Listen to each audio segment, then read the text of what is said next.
Hola, hola, desde donde quiera que nos estés escuchando. El día de hoy vamos a hacer el resumen de un texto de Ramón López. El texto se llama Mapas de la Globalización, fue publicado en 2018 en la revista Albores.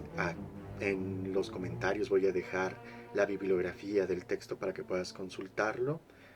Lo recomiendo ampliamente, creo que es muy importante en este momento conocer distintos puntos de vista sobre la globalización. Exacto. ¡Oh! Pues empezamos.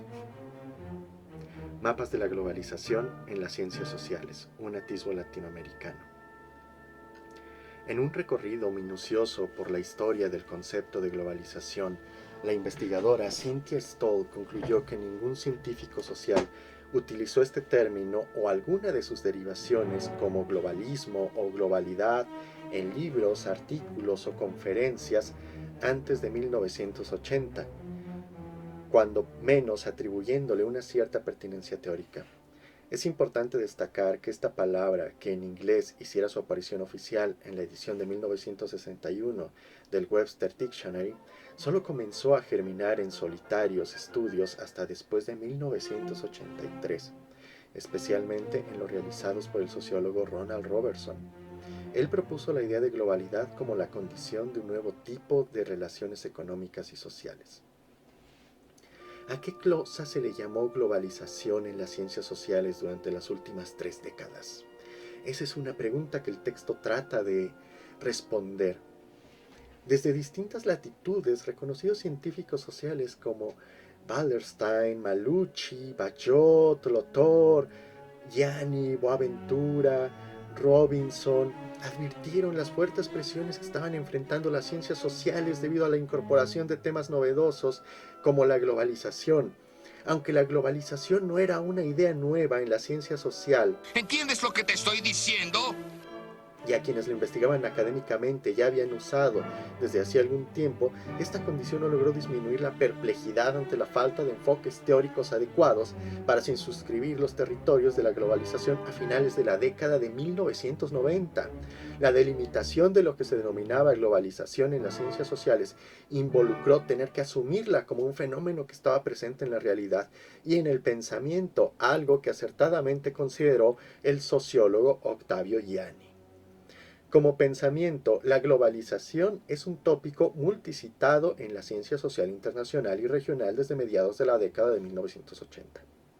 Este ha generado acalorados debates sobre sus implicaciones positivas y negativas para el futuro de los individuos, las culturas y las naciones. Muchas cosas se dijeron de la globalización, como que era un fenómeno viejo de 500 años atrás, de 130 años atrás, ¿Ve la relación? aunque otros lo imaginaron como un acontecimiento inédito de finales del siglo XX, sin parangón en la historia de la cultura humana. Otras opiniones, desde una posición más escéptica de la globalización, acusaron que se trataba de una palabra más que se había vuelto excesivamente ambigua en el vocabulario de las ciencias sociales. Por todo lo anterior, este artículo sostiene que a lo que se le ha llamado globalización no es otra cosa que un proceso simultáneamente material y simbólico. Reconocer su doble naturaleza permite entender cómo es que se aglutinan elementos subjetivos y objetivos. Diversas razones indican que 1989 fue un parteaguas de la historia del mundo, marcado por el final de la Guerra Fría y el comienzo de las transformaciones económicas, políticas y socioculturales que se presumieron inéditas e incluso revolucionarias. Nuevos tópicos empezaron a circular en las investigaciones de las universidades, centros de investigación y organismos internacionales, entre los que se destacaron el neoliberalismo y, por supuesto, la globalización. Fueron los años que le siguieron a 1990 los que vinieron a catapultar la literatura sobre la globalización en estudios de comunicación, política, relaciones internacionales, geografía, sociología y sobre todo economía. En los mapas que se hicieron de la globalización se le distinguieron 3 dimensiones: la económica, la política y la social. Si bien las definiciones de banco social o del índice COF reconocían los aspectos políticos y sociales adscritos al fenómeno, era el elemento económico el que siempre prevalecía en todas las disertaciones académicas. Es preciso recordar que Giddens se apuró a caracterizar a la globalización como un acontecimiento más revolucionario que propiamente nuevo, constituido por una serie compleja de procesos y no por uno solo. No obstante, si se piensa que la globalización es la intensificación de las relaciones sociales, entonces demostrar su condición revolucionaria dependerá de conocer las causas de dicha intensificación.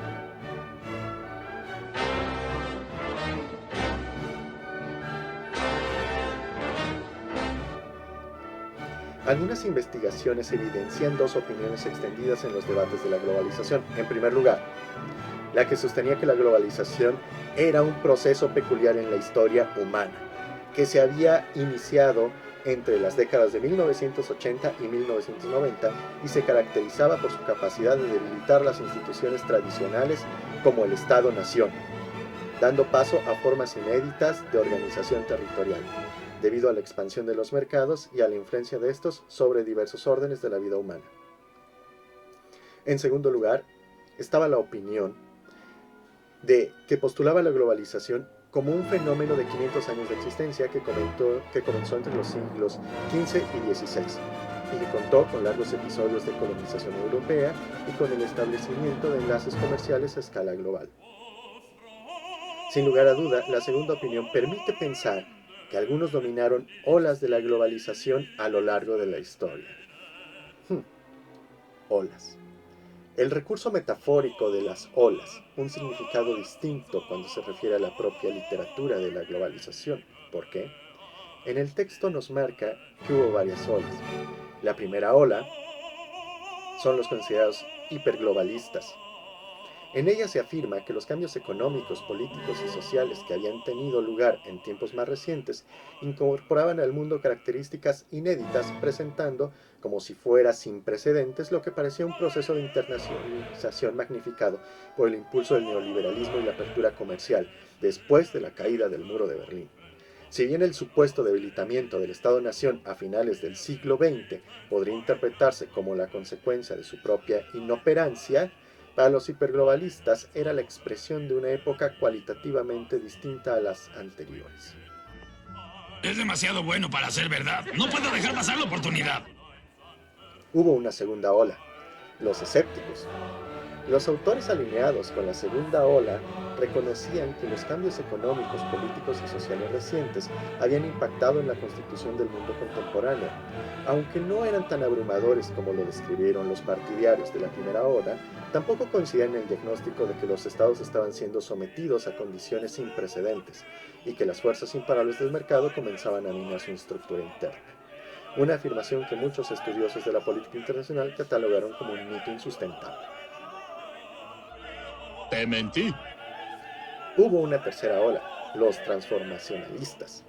Puede entenderse el surgimiento de la tercera ola de la globalización como una respuesta a las deficiencias de las dos anteriores. Ella involucra a los teóricos más importantes sobre el tema, quienes en lo general sostuvieron que detrás de la globalización se evidenciaba una dinámica compuesta no solo de flujos de índole material, sino que estos estaban entreversados con las percepciones de que las personas tenían de ellos y que las llevaba a establecer rumbos de acción futura. Aunque esta ola había heredado parte del escepticismo de la segunda, intentaba avanzar más allá de este. La globalización era considerada una idea y no una realidad material. El sociólogo brasileño Octavio Yanni fue uno de los primeros en pensar la globalización como un nuevo paradigma de las ciencias sociales, anticipando una serie de transformaciones humanas a finales de la década de 1980, cuyos efectos se dejarían sentir a escala planetaria. A principios de la década de los 90, Yanni insistió en que la falta de dinamismo de las ciencias sociales para entender la emergencia de la sociedad global tenía a la constitución misma de estas ciencias como una de sus causas principales, pues en lo general ninguna de ellas contaba con la experticia para hacer la lengua de la desterritorización. Puede decirse que el convenir la globalización en un paradigma emergente, el pensamiento social de nuestra región intentaba orientarse hacia una mayor formalidad analítica. Ante la década de los 90, algunas reconocidas voces críticas de la ciencia social latinoamericana denunciaron la obsesión intelectual de murallarse analíticamente y tratar de construir aduanas infranqueables. Así, en lugar de recorrer los caminos de la investigación abiertos por este antagonismo, un segmento muy influyente de la ciencia social latinoamericana convirtió la dicotomía entre el hiperglobalismo y el escepticismo en una fuente de confrontación académica. Los odio de corazón. También durante esta década, la posición escéptica del pensamiento social en Latinoamérica se iba radicalizando, convirtiendo a la ideología de la globalización en un nuevo engaño del imperio. Si se piensa en aquella nota editorial suscrita por Alan Turing en 1999, donde éste definió la globalización como un espantajo ideológico y que además fue exageradamente difundido en círculos académicos latinoamericanos. Por otro lado, Aldo Ferrer en el 2002 llamó capitalismo mágico al discurso ideológico que minimizó los efectos del desarrollo científico y tecnológico sobre el desbordamiento de las fronteras nacionales, el aumento de las transacciones que estaban reguladas por el mercado global y el debilitamiento del poder operativo de los estados, exceptuando, claro, el de las grandes potencias. La propensión de la ciencia social en Latinoamérica a desconocer el carácter ideológico de sus discursos contra la globalización impidió reconocer que la crítica al globalismo no era producto de otras ideologías que intentaban borrar sus propias huellas. Otros autores de la región han propuesto modos alternativos, como plantear una alternativa y globalizar la historia, tomar un curso de acción distinto y producir una historia planetaria. Se ha propuesto también una hipótesis del encogimiento del mundo, donde se sugiere que el aumento de la convergencia y la comunión de los distintos colectivos humanos alrededor del orbe. Este cambio demanda una historia universal que se entienda como la construcción de una cosmología que recupere el desarrollo no occidental y lo integre creativamente dentro de una nueva gran alternativa. Al menos esto dijo Facio en el 2009. En este sentido, la propuesta de Facio Bengoa escribe una historia global que deje fuera los fetiches de la globalización que la consignan como una fuerza homogeneizadora y, por extensión, destructora de espacios locales. Creo que es tiempo, y así lo sugiere el texto, de que se deje de ver a la globalización como la gran salvadora o la gran culpable de todos los problemas que enfrenta Latinoamérica durante este inicio de siglo. Bueno, creo que eso es todo por el resumen de hoy. Espero que puedan acudir al texto original. En verdad es muy importante y trascendente que podamos estar en contacto con todas estas nuevas ideas que se están dando. Por favor, tampoco olviden darle like, no olviden suscribirse y no olviden mandarme sus comentarios para revisar qué otros temas podremos estar revisando aquí en Más Allá de la Moneda. Espero que haya sido de su agrado y vernos pronto. Muchísimas gracias. Hasta la vista, baby.